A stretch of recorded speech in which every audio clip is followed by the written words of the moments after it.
My name is Caitlin DeFord, and I'm speaking to Kelsey DeFord, who is a history major at Arkansas State University. How did you get interested in the Culper Ring?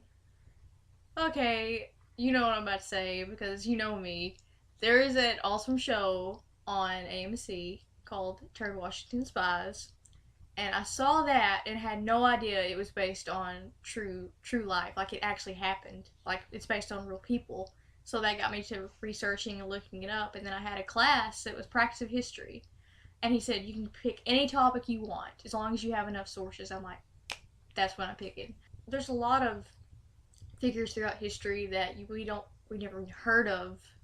So if I can just share that with other people, like in any way that I can, that would be amazing. Discussing the Culper Ring, Okay. there's a lot of correspondence that was Oh yeah. saved up Mm. in the Library of Congress. Why is that?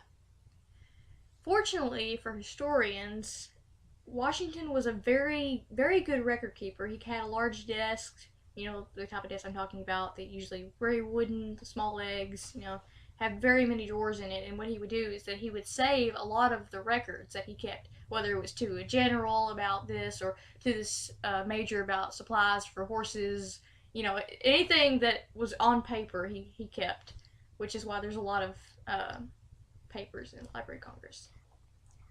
What did Washington think of this ring? Washington, it really depends at what moment in time you're talking about or what letter you're looking at. I think for what I've researched and what letters I've looked at, it seems like it was sort of a mixed blessing because he starts when it started off in '78, he was like, I need this intelligence and these people are of quote unquote of I hold them in high opinion end quote.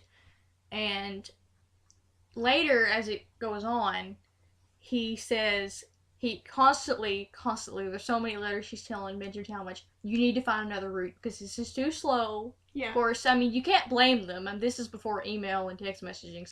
Basically, he said, I should have discontinued the services of culprits long ago, before their intelligence was hard to get into my hand.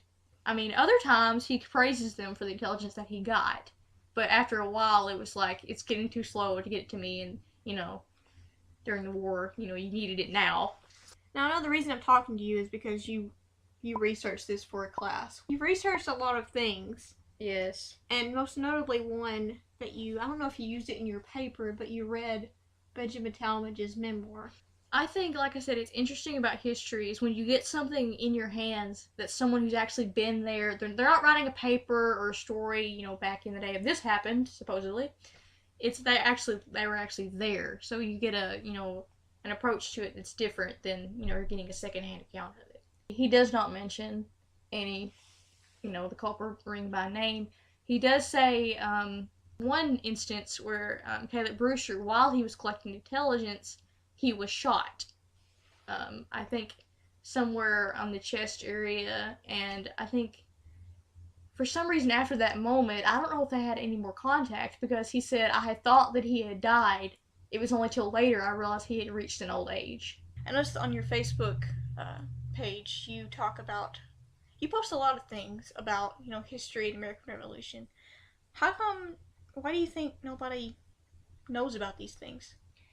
Well, I think part of the reason is, and I'm going to quote David McCullough, he's a journalist and wrote several historical novels.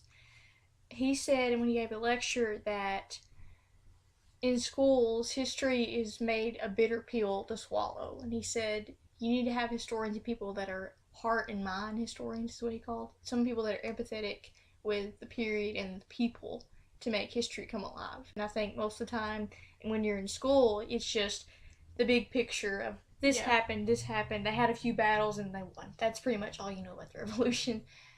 And I think including stuff like this makes it more interesting, makes it, come alive.